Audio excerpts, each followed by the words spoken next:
What's up, everybody? What's up, y'all? It is season 2 of the Tug of More. Season 2. We knocked out 25 episodes, so this is episode 26, but really episode 1 of season 2. That's right.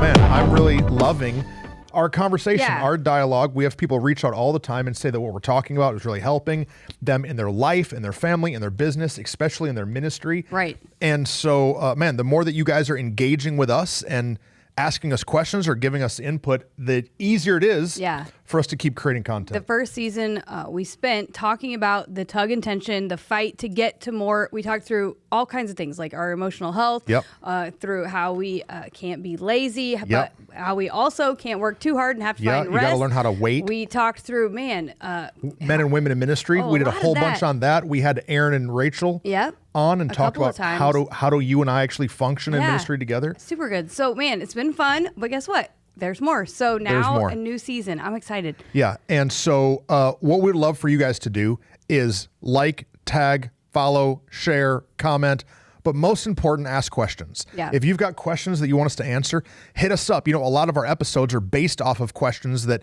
the audience, you guys, have already asked us. Right. And so let us know what you want us to bat around the Tug of More table. That's right. Just conversations, helping us step into more. Yeah. So what are we going to talk about today? So I've said it here a couple times. We actually did a series on it a while ago. Yeah. But I believe that insecurity is an epidemic. Right.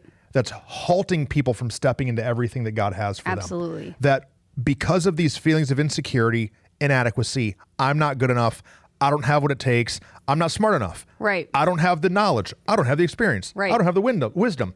That these things are literally killing us. Yeah. And so I want us to talk about, insecurity. Yeah, we've talked about it a little bit in the past, but I think the thing with insecurity is the more you step into more, the more things you have to feel insecure about. Yeah. And so as you're leading, there's areas of insecurity, I think, in every level and every step, that there's insecurity that comes in our life and then in our leadership. And I think it's important to talk through kind of some pieces of that. Yeah. Because we don't really know how to fight the insecurity until we can identify where it's coming from. For sure. And so let's talk about it first. Where you want to start? I think that you said identifying the areas that you're insecure is important. Well, actually first, everybody's insecure. Right. I have met thousands of leaders, massively influential people, and when I really get to know them, like if I really have an opportunity to have a meal or sip a cup of coffee with somebody, you start to find out they're not as confident as they look. Right. People's flex is always stronger than like their own confidence. Well, I think there can be, you can be insecure in areas, or you can be an insecure person depending on the emotional health that you've really navigated in life. No, that's great. Because some people have a flex based in their insecurity. Yeah. And some people don't, because they're working through it and they're self-aware, another podcast we've done, of their insecurity in areas. So it kind of depends, I think, on the person. Well, so let's talk about it. If you're an insecure person, that means that every area, every aspect, everything that you do is put through this filter, this lens of your insecurity. And man, that's really hard. Well, it takes a lot longer to step into more, and it takes a whole lot more fight to even accomplish anything. Yeah. Because you're having to literally navigate. You're doubting yourself first. Every turn. Yeah. And then there's people that are insecure in areas. Right. And I think now that's what I've transitioned into. That there's some areas I have tons of confidence. I have tons of belief in myself, knowing that I can do a good job. But there are other areas that I'm still constantly having this dialogue in my own head, beating myself up, telling me what I'm not. Right. And you know what? That's not what God wants. No. God doesn't want us to speak to ourselves like we can't. Right. And why live an insecure life when we can live a confident life? Like that's who he's called us to be. And so I'm like, let's keep fighting and pushing. And so I think some people, we have to first identify, am I just walking in insecurity everywhere? Or is there an area that I'm walking in insecurity? And I think for people who are leading, we have to really look at the areas of our leadership where we're insecure. Yeah. Exactly. Because there might be an area that you're really confident and that's where you're finding some success. Right. So like, let's just take Let's use a church world as an example. Okay. So if you're a worship pastor, right? Okay, if you're a worship pastor, you hopefully are really confident in your musical ability. Right. Hopefully you're confident in your ability to sing or play an instrument. Right. But just because you're highly confident there doesn't mean that you aren't super insecure about like leading people. Right. Or insecure about talking to people you've never met before. Right. And so though you are greatly gifted in one area, man, there's this other massive void. I think one, as leaders, that we can struggle with in our insecurity is having conflict anywhere that we have to have it, that we can be great at leading and going until somebody on our team is in confliction with us or not in alignment, and then we get really stressed out because we have to handle it. But the reason we're stressed out is because we're insecure in doing it. Yeah. So there's lots of areas where we can navigate it. But you and I were talking about something the other day that I thought was really interesting, and it's this idea of the like 360 degrees of insecurity. And so I think we should talk through that. No, I want to, but what you said gave me another thought. Okay, let's go back. No, it's really good. Like, you know you're being insecure when you start thinking thoughts about you that don't really have anything to do with what you're actually doing. So like right now, if I started to get insecure, right, instead of me being in the moment, doing a podcast, talking to my friend, I would start thinking about, man, I look stupid. What do I look? What do I sound like? I don't know what's happening. And I think that insecurity is just diagnosed when you realize that there's a dialogue you're having in your own head that's against you. Right. That's not for you or what you're trying to accomplish. You know what I mean? Yeah. No, I get it now. Like just this Sunday, we're doing like a panel conversation in our message. And so I bought this new shirt that I'm wearing, and it is slightly too small. Not massively too small, but you know, my big brothers in the room, you know what I'm saying. You put the shirt on, you're like, this looks good. It was a schmedium. No, it was an extra large, but I might should have got that. I might still been in that double X life. And so there was a point that I'm sitting on this couch, and while I'm talking, I literally got hit with this insecurity of like, this shirt does not look good. That's really funny. I'm sitting down. It's all bunched up. Right. Got a straight muffin top action happening here while I'm talking. And so in that moment, this insecurity comes into my mind.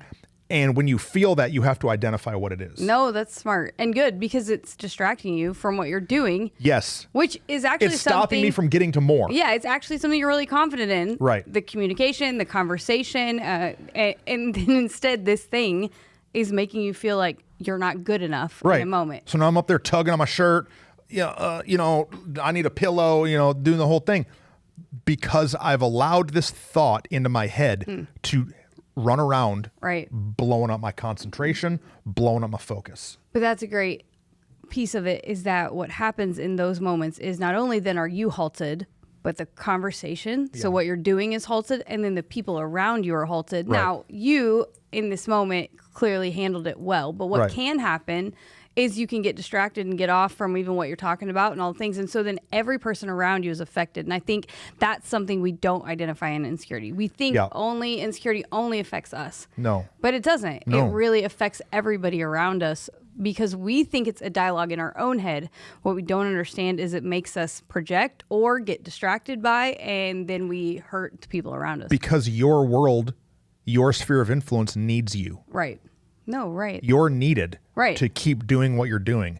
But if we allow our insecurities, like we've talked about women in ministry here a bunch. Oh, absolutely. If you would have allowed your insecurity based on other people's words to stop you from stepping into full-time ministry, think about how many lives wouldn't have been affected. Yeah. No. All of these people's lives wouldn't be changed because you would have said no. Why? Because of insecurity. Right. No, and I think that's a great point of like we have to push through, and it doesn't mean that we wait until we're fully confident. Yeah. Sometimes we walk out even while a little insecure and step into it because that's the only way we can actually overcome it. Yeah. Because there was plenty of times where I knew there were people in the room that were a naysayer, I guess, for lack of a better word, and yet I had a choice to make. Was I going to let that voice that then was now affecting the voice in my head, or was I going to choose the thing that I knew God said, this is what I need you to do? And I think that's what happens. Okay. You brought up a great premise. So in leadership, we have to be aware of the 360 degrees of insecurity. Yeah. That we can be insecure of the people that we are following, the people that we're under. Mm-hmm. We'll talk about all three.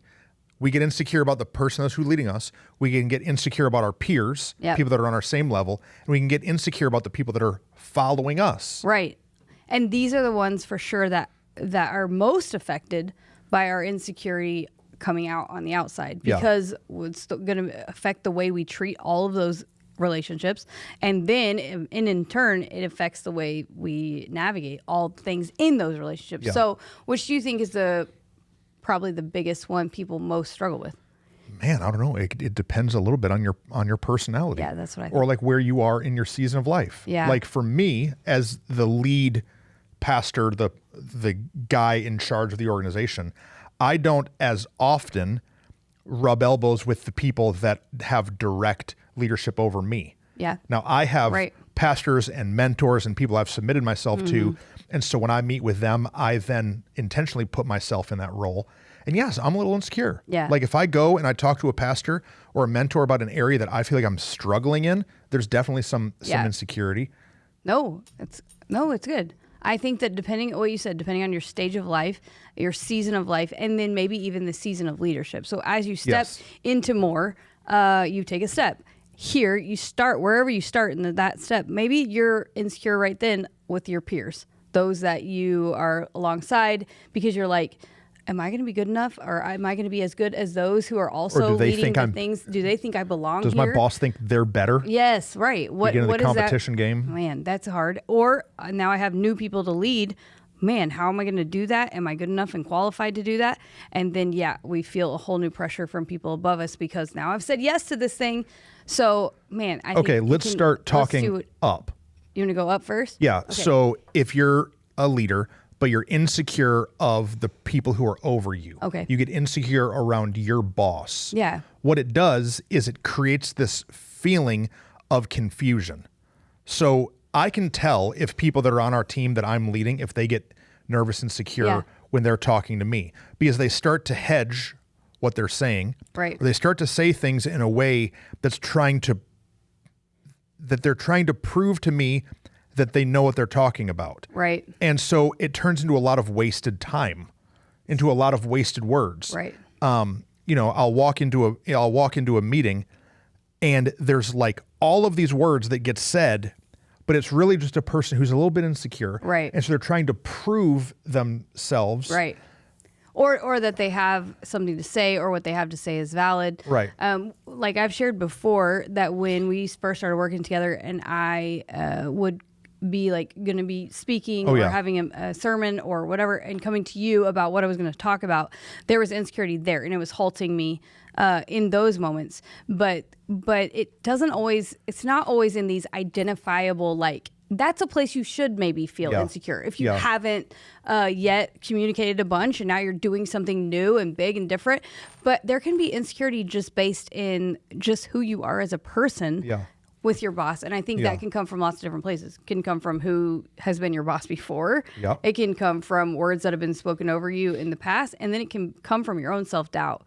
But you're right. I think we see a lot of wasted time and energy in the organization, but then also internally in the person because they're spending so much time feeling insecure. There's so many thoughts about it. So, the Bible, it tells us in Psalms, I don't remember where, but it says that our promotion, it does not come from the east or the west or from the north or the south, that our promotion, it comes from above. And when we realize that people put their pants on one leg at a time, that people are just people and that we don't need to be intimidated by them, and we realize that our promotion comes from God. And so we don't have to try to run around and impress and put on this facade to everybody around us. It really calms us down. It's calmed me down. When I realize that all these other people that I meet are just dudes, they're just ladies, they're just normal people, man, it's given me so much more freedom to just see them as humans and not like alpha alien, like super race robots. No, I worked in the cosmetic world for a long time. Something you and I have talked about before. And I would see these people come in that looked great. dressed really nice, their shoes were fancy, they had a great handbag, and they would like get a collection of items that they were going to buy in this cosmetic world. And in my brain, I would be thinking, these people are so wealthy. They must have it all together. Their life is so perfect. They use the right skincare and obviously the right fragrances. And then they would come and they would make their purchase, and then their card would be declined. Right. And I saw it time and time and time again where people who looked like they had it all together on the outside, their credit card was actually just maxed out. And it's a silly illustration, but yet it really helped me in my life to realize we're all just people. Yeah. That sometimes what looks like real intimidating on the outside is actually just real insecure on the inside. And I think that's helped me in a lot of areas to recognize what you said. We all put our pants on the same way of like, people are just people. And so even though we might have a boss that's like over us and we are super impressed by what they do and we respect the role that they have, they're just people. They're just people. I don't know how to articulate what I'm thinking all the way, so you have to help me. Okay. You know how there's the saying that we like put people on a pedestal? Yeah. Yeah. That's good, but also dangerous. Yeah. And so like for me as a leader, I have a pastor who's been a pastor over my life for a lot of years. And so I've had him on a pedestal for a long time. And him and I went on a trip together. He was speaking, he invited me to come hang out, and I spoke a couple sessions for him. And I just realized that I have him on this pedestal, and it makes me nervous when I'm around him. Yeah. And so I'm not really doing as good a job of communicating. So I had to I didn't break the pedestal, but I had to like break something. And so you can help me figure it out. So I finally said, hey, Pastor, I just have to tell you something. I said, whenever we spend time together, I get nervous. I said, it's nothing you're doing. It's something that I'm insecurity doing. in me, yeah. And so I just need you to know that I know you love me. Right. And I love you, and your voice really means a lot. And then I start crying because this is what I do. And I said, so I don't even all the way know what I'm saying, other than I no longer want to be scared to try to impress you. Right. And that's all I said. And because he's a great leader, he said, hey, Trustin, thank you for saying that. I know exactly what you're feeling. I love you too. I believe in you. Yeah. I'm glad that I get to be a voice in your life. And since that, like, I didn't break the pedestal because he's still on a pedestal in some areas, but I like broke the glass ceiling or something. What did I do? I don't know.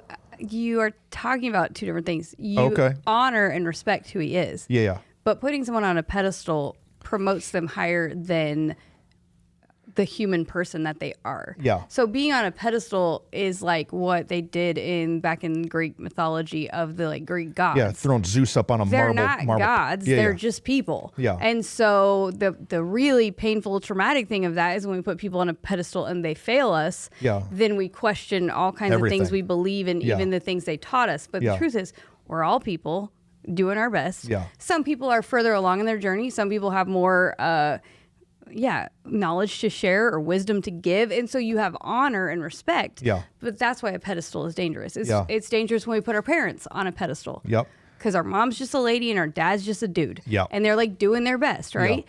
But when we put them on a pedestal and then they hurt us, it causes so much pain. But honor and respect are things that are necessary and like important.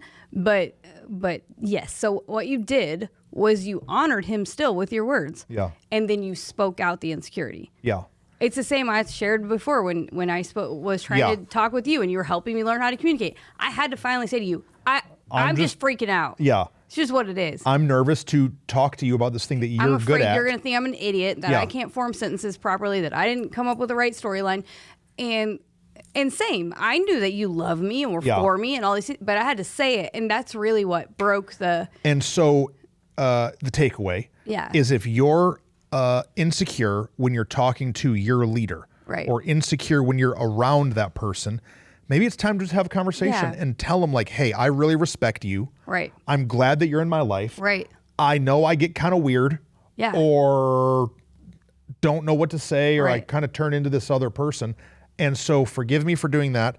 And I just want to be able to talk to you. Right. And hopefully your pastor will not say, no, stay down there in your hole. Hopefully your leader or whoever will say, hey, man, hey, I love you. Right. Thank you for saying that. I want us to have a free-flowing conversation. Right. No, and I think the other piece of it is, you're honoring them, and surely they will speak that out. But it requires us being self-aware in order to identify the insecurity. Yeah. Because you might not even realize you're doing it. Yeah. I don't know. I just think about some people are so insecure that their insecurity keeps them from even identifying that they're being insecure. Yeah. And so they're turtle shelling everywhere they go. Yes. They get around their leader and they just turtle shell in, and they can't ever. So that's why it's important to fight it. Okay, so that's for someone above you. What about people beside you?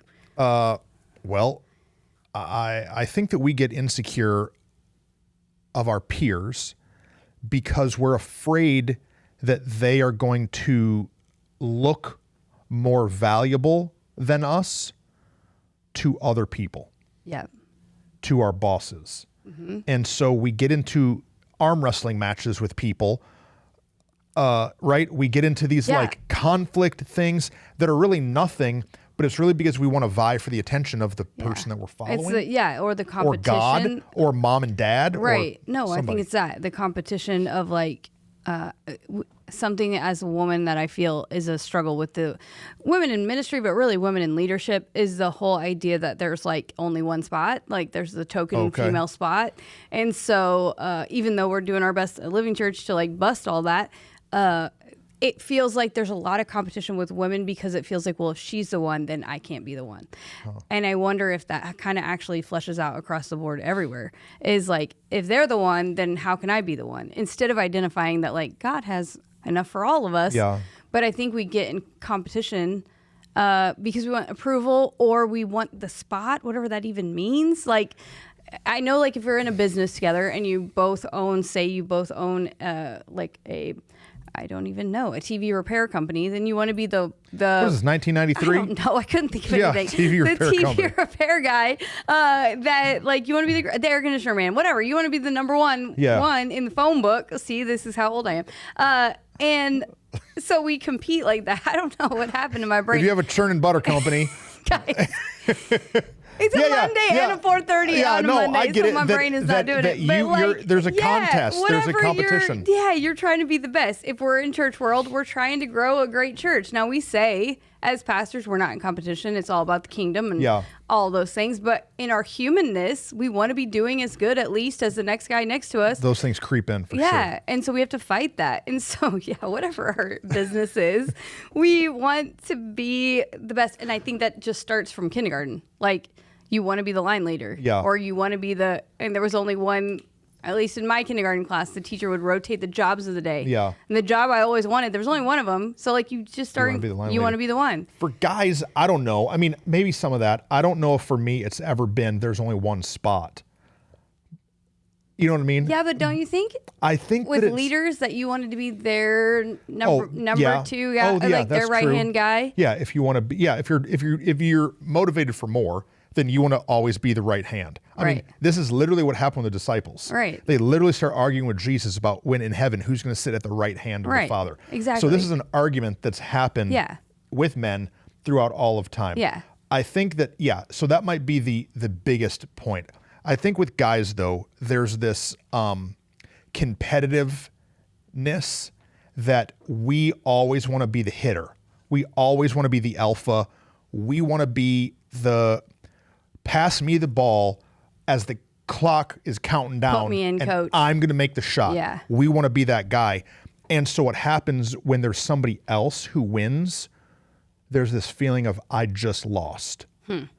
That's not real. No, it's not real at all. But in our flesh, that's what happens. So like with our team, if Parker in our youth department has an incredible win, nails it, student ministry so good, something's incredible, that doesn't mean that our worship department didn't do a good job. Right. But what can happen many times, we've dealt with this in our house. Oh, for sure. But that just because one person is winning doesn't mean that you aren't doing as good. Right. But it's that competitive nature. And if you're feeling that in your heart, it's insecurity, man. No, it's insecurity. There's plenty of room in the kingdom for us all to succeed. Like my mom, I've never met anybody who can cheer people on like my mom. Yeah. My whole life, we would have friends get new cars or new houses or go on vacations. And never one time did I hear my mom say, I wish we could get a new car. Right. We don't have a new car. I want to go on that vacation. Right. My mom, she's constantly celebrating other people's victories. And if you're not able to celebrate other people's victories, it's because you have a major insecurity. Absolutely. If you're mad that somebody else got invited to speak at a conference, it's really just insecurity in you. Yeah. No, right. Thinking you won't get the spot, the area, the job, the thing, whatever it is you're pushing for. I feel like the competition in that, it can run rampant in different areas of our life.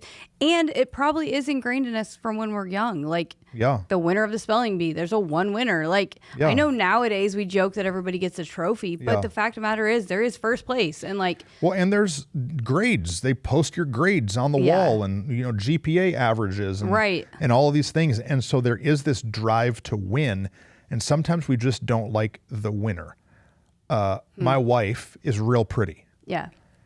And so she would have a hard time in college because sometimes girls just wouldn't like her. Right. Because she was pretty. Right. No, it's a thing. Right. That's a weird. Right. That's not her fault. Right. No, right. And so I think that translates into every other area of life, that if you're nailing it, if you're winning, we've got people on our staff that are young and are leading major areas that are making full-time money, that are doing big things, and people get intimidated or insecure or jealous, and they think, what about me? That I don't have that opportunity. And so people just like throwing rocks up. Yeah.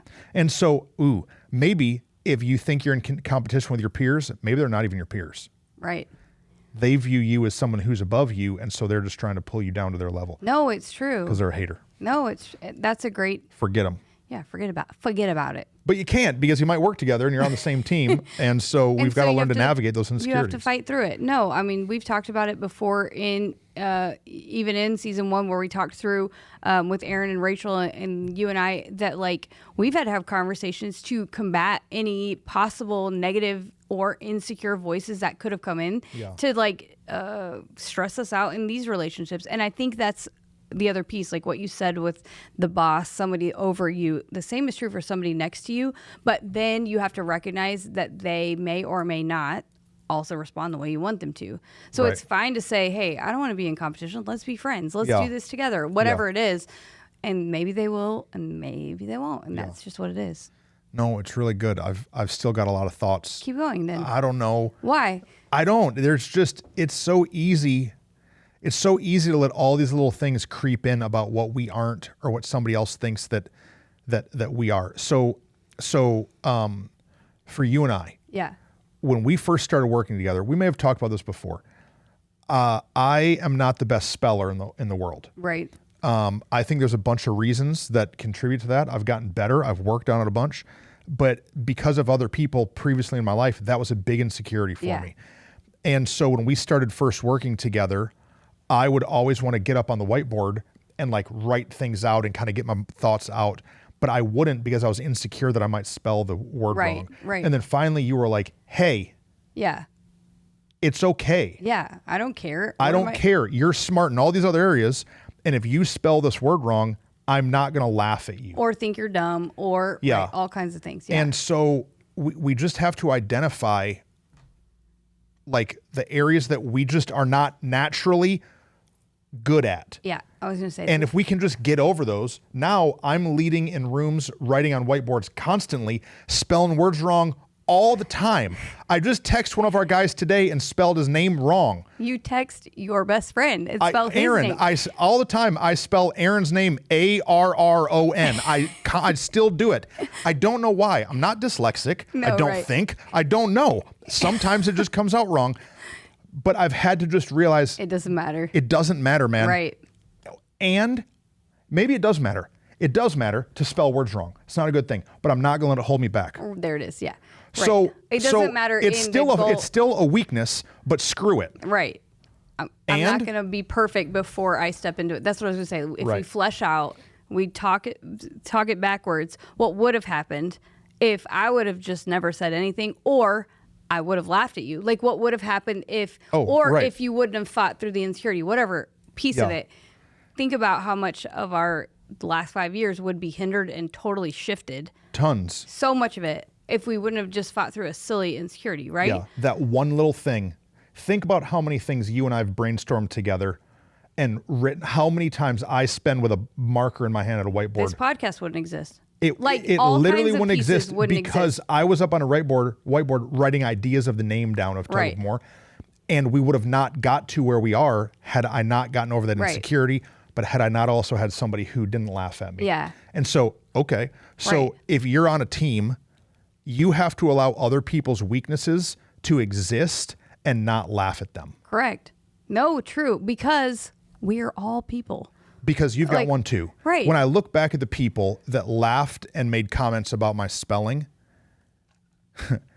the amount of weakness in them. Correct. Now with some years of perspective. And the amount of things that they were unable to lead in themselves. Right. I would much rather have the issue of not being a great speller. Yeah. I was about to say something like it's super extreme, but it's not necessary. No, right. I would much rather have that than the other. Right. But man, they could have helped me get over this way earlier. Right. If they wouldn't have laughed, but they would have said, hey dude, it doesn't matter. It's okay. Right. Just do it anyway. Right. So for you, maybe you've got somebody in your life that you've been laughing at. Yeah. Stop it. It's not helping them. No. Drama, and it's not helping you. Drama ain't good for nobody. No. And like if you're in the sphere of influence with somebody and you're making them even more insecure, you're just hurting yourself. Yeah. You're just hurting your organization. Exactly. You're just hurting whatever it is you're leading or trying to step into.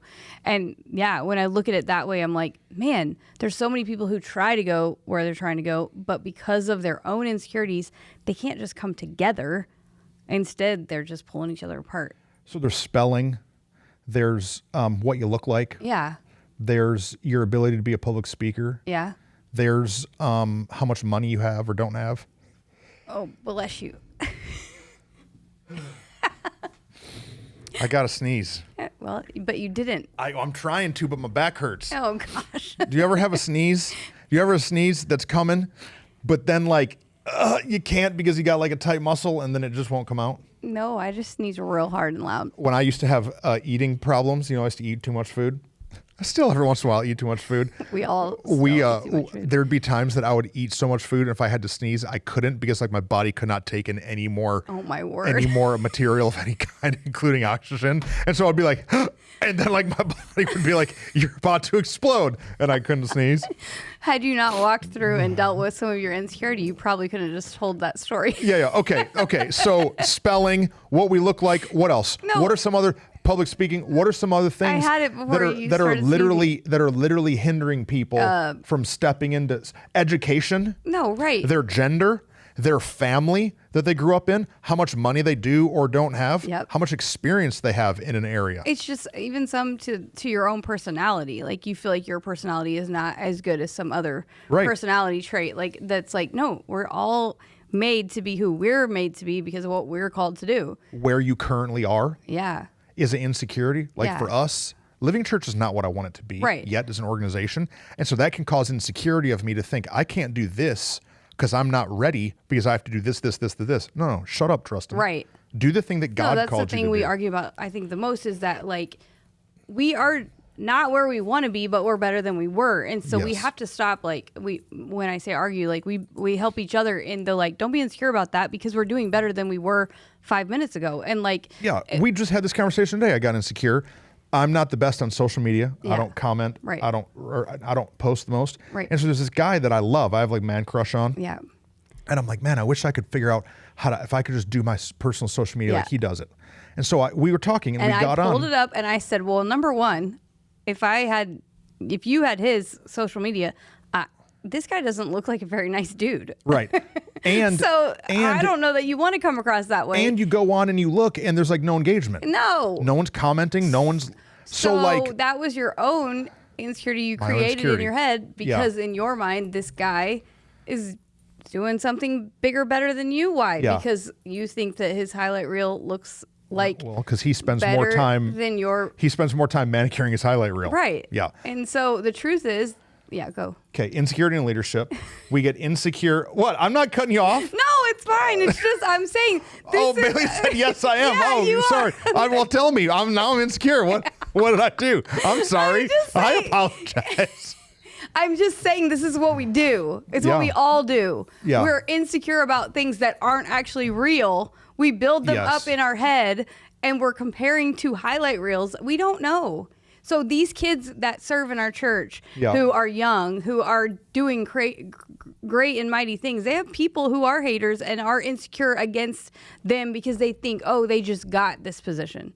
They don't know the time spent, the sacrifice, the hours. They don't know the struggle of learning stuff on the internet at the last minute so that it doesn't all fall apart. Yeah. They don't know the weight of you and I looking at them like, you gonna do it? You gonna do it? Yeah. And so like, we get insecure by people that we don't even know their journey and their story and what they've already fought through and what they've had to do to get to where they are. Dude. I'm just saying. Preach that. TD Jakes. I did. I yelled it at you in the car earlier. I know. TD Jakes, he said, everybody wants my church. Right. But nobody could handle my problems. Exactly. We all want the big, miraculous, mighty thing, but do we really want the pain that's associated with that? Like, as Living Church has gotten bigger, it has become more painful. Absolutely. Absolutely. It's more painful, man. It's harder. There's more issues. There's more people to navigate. There's more problems. There's more opinions. There's more, financial burdens of things. And so... More money. More problems. More problems. Right. And we just get insecure that we don't have the more. But if we can't handle where we are, then God's not going to give us the more. Right. And we have to shift our perspective and stop looking at what we're lacking instead of looking at what we do have. Yeah. What? I'm now insecure to go on to our third point because I don't want to interrupt you. We can go on to the third point. I was just saying. You were like, yeah, let's not talk about that part. No, it's good. What else? Anything else there? No, it's it. I'm just saying, yeah, go. So, okay, we get insecure in leadership of those over us. Yeah. Those on our peer level. And then we get insecure of those that we are leading. Yeah.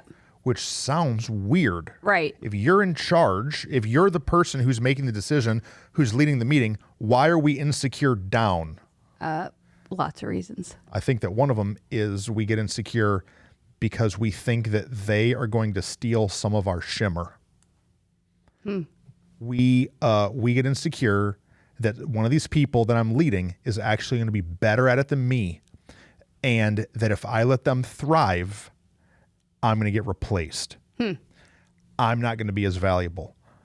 That's insecurity. Absolutely. But what we have to understand is what the Bible has called us to do is to equip the saints, to equip the people around us. My dad told me growing up that if you work yourself out of a job, you'll always have one. Right. That if you're the kind of person that can take people that are under you in leadership and develop them and grow them and make them better for you, you're the most important asset to the organization. Absolutely. Talent is hireable. Right. But leaders who can develop other leaders, no, they're irreplaceable. Irreplaceable. Right. And that's a great perspective of like, it could be that, yeah, we're insecure that they're going to do better, be greater. And then like, I think also we can be insecure to actually do it, to lead them, because developing people is hard. Yeah. It means you have to critique them. It means you have to tell them when they did it right and when they did it wrong. Yep. And that's hard. It's not fun. We're insecure that they're not going to like us. Right. Because the reason that we don't want to critique someone is because we think they're not going to like us. Yeah. Or because it's funny, over the years that we've been in ministry, there have been people that will not critique people in their department. But yet if you go to the restaurant and they get their burger wrong, they're going to critique the chef and the waitress. They're going to be critiquing everybody, critiquing everybody. So it's not that they're nice. Right. It's that they don't want people that they operate daily with to not like them. Right. No, right. They don't care if the waitress likes them. Right. But they care if this person likes them, so they're afraid to have conflict. Well, we've created this giant thing called awkward in our society that like everybody's afraid it's going to be awkward. It's going to be awkward to work with them. It's going to be awkward, but it's really just this like elephant in rooms that we just won't speak to. Yeah. Because you could have kept it kind of awkward with that leader that you loved and respected, but you talked about the elephant in the room. There's the elephant. Let's kill it and have some But then barbecue. We as the leader are the ones responsible for that. And that feels like I don't want to be the one to create this awkwardness between us. And it's not easy. And sometimes, guess what? They don't. Sometimes they don't like us in a moment. Yeah. They don't. I, as the leader, get insecure of the people I'm leading all the time. Yeah. No, right. So I'm the leader. I have a bunch of people that are under me following me. Constantly, I walk into a staff meeting and I'm a little insecure. Yeah. Like, man, do I even know what I'm doing? Do I even have my stuff together? Like, is this even right? Like, are these people going to be excited about this? Is this even going to work? And so that's not just something that you're feeling. No, right. It's something that I think all kinds of people feel because we want to do it. You just said the word. We want to do it right. Yeah. Instead of knowing and accepting that we as the leaders we have built ourselves to be who we're supposed to be and to lead the way we're supposed to lead. Yeah. And there isn't a right way and a wrong way. There is like a proper way to treat people, but our leadership style is totally different than some other church's leadership style. Yeah. Our way that our church runs and functions is totally different than the way somebody else's does. But if we get too worried and wrapped up in what other people think, this is the whole issue with all of it, is then we don't do it our way. We try to do it the right way, which is not the right way for us. It's the wrong way. Yeah. I think one of the things that makes me most insecure about people that I'm leading that are kind of under me in the org chart is that I really do love them. Yeah. And so like, I really want the best for them. Yeah. And I want to treat them well. And sometimes I get insecure that I'm not going to treat them well. I get insecure that I'm going to be the offender, that I'm going to be the person that hurt them. Where does that come from? It comes from my own insecurity and it comes from hurt that I experienced. Yeah, right. So I'm like, I get nervous to do it a certain way or to say it or to critique it or to push it or whatever. Right. Because I'm like, man, I don't want to be the person that hurts them. Right. And so sometimes insecurity, I think it comes from a like well-intended place. Yeah. Oh, for sure. But the problem is undealt with insecurity. Yeah. Because we're all going to have moments that we're insecure or areas that we're insecure. But if you kept leading staff meeting, if you kept leading moments in full insecurity rather than saying, hey, let's deal with it, it wouldn't go well, correct? Yeah. You would inevitably become a self-fulfilling prophecy because you would just start shifting it and not be who you are. You'd be trying to be who somebody else is, and that's not who you're supposed to be. Yeah. You know, just last week, we were having a couple different conversations with some people on our team that it wasn't easy for us as leaders. We were both a little insecure to have the conversations, but then we were recognizing in the conversation, what we are dealing with that we thought was maybe a lack of ability, a lack of wanting to be a part of it was really just a lack of, it was just some insecurity. Yeah. A lack of confidence. And all we had to do was speak to it and be like, hey, do you understand that these things are not difficult to you? You're great at this, but this insecurity is halting what's happening. It's halting you from doing what you're called to do. It's halting you from stepping into more. And that's the trouble with insecurity, is if we don't fight it, if we don't deal with it, then eventually we don't go into more. We stop the progress of what we're supposed to do. They have all the tools, all the pieces, everything they need. I remember when we started the church, we had a guy, I almost said his name just now. We had a guy who started coming to our church that moved to Mansfield to open a golf shop. I remember. We have 2 golf courses in Mansfield. Yep. Everybody and their brother has a golf cart around here. Right. He opens a golf shop. He's like a pro golfer. Super He's smart. got like 3D golf all the things, clubs and all the this, tools, all the tools, and he's super like nerds out and he loves it. Yeah. And so I connected with the Chamber of Commerce. I'm like really connected back then, an ambassador and all the things. And so we get like 50 people to his ribbon cutting of his new business. And I'm telling you, this dude shut down. He knows everything about golf. He can fix your swing. He's won a bunch of competitions, but you got 50 people in the room looking at him, and he literally, insecurity flooded him. Yeah. And he took over. He couldn't do it. And so I'm desperately trying to help this guy. Right. And so I just start talking, and I start asking him questions, trying to help the thing go, and he bombed it so bad that everybody left like, that was weird. Right. Like what just happened? Within a year, his business closed, and he had to move back home, live with his parents. Right. He had sold another business. Like, it literally jacked his whole life up. Why? Not because he didn't have all the tools to do the job. Not because he wasn't actually really intelligent, but because this little thing of insecurity of talking in front of a room of people, it crushed his dream. Yeah. And it's what you're saying, that like, if we can just identify that thing that's slowing us down, if it's spelling in front of other people or talking in front of other people, or that we're not a size 4, we're a size 12, or I don't know how girls' sizes work, that I'm still in that XX life. If we can't deal with those insecurities, man, we're not going to get to more. No. And it's not only going to hurt our business, our organization, it's going to start hurting the people around us, because in that moment, that dude shut down. Some people shut down and some people fight back. You said earlier about flexing. Yeah. What happens is with dudes is you flex in like certain ways. Girls get flexy in like catty, rude, drama talking smack kind of ways. And man, it's one of those times where sometimes, as now on the other side, the leader, I want to be like, your insecurity is super showing, you know, because their flex or their like cattiness is so intense that you're like, clearly you're just insecure. It's coming off as like pride and whateverness, but man. And so if we don't fight it and deal with it, we're either going to ruin our own life or we're going to start ruining the lives of people around us. Yeah. And that's not what we're called to as people who want to step into more. And go. So how do you deal with it? You said it at the top when you talked about the leadership over you. You got to call it out. Yeah. You just got to say it. I'm insecure.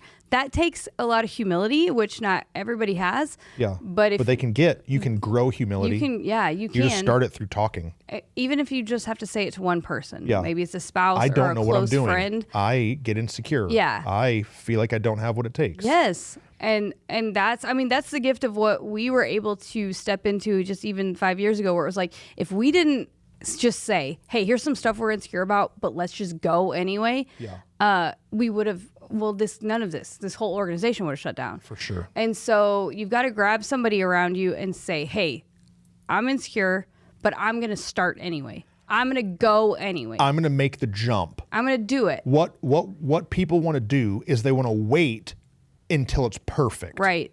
So they don't look dumb or they don't screw it up. Proverbs talks about if you wait till the perfect conditions, you'll never get anything done. Right. Nothing's going to get done. No. And so like for us, we've started ministries that we have like a plan and a strategy, but it's not perfect. No. We don't got the pamphlet and the 8 points and the 3 videos that go with the thing. Even this last week, we started something new this past Sunday, a whole new way of doing our first time guest kind of like assimilation connection process.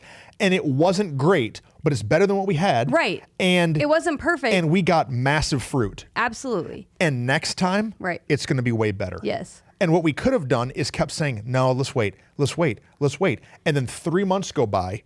And in these 3 months, we're not connecting to all these new first-time guests in the church. Why? Because my own insecurity. Right. That I don't want to get on a stage without knowing every graphic that's going up behind me and every video that's playing. No, forget it, man. Throw it to the wind. Ministry is an experiment anyways. Right. And those people didn't know any different. They didn't know any different. Yeah, they never went to the class before. They're not going to go to the next one. They don't know that this isn't the greatest thing we ever did. We want to wait for the right conditions to try something. Litter, rip, tater, chip. Just do it. Just try. Just go for it. Just do that thing. The worst thing that can happen is that you screw it up and you just have to say, sorry, let me try again. I think about it all the time. The worst thing that could happen is what? Right.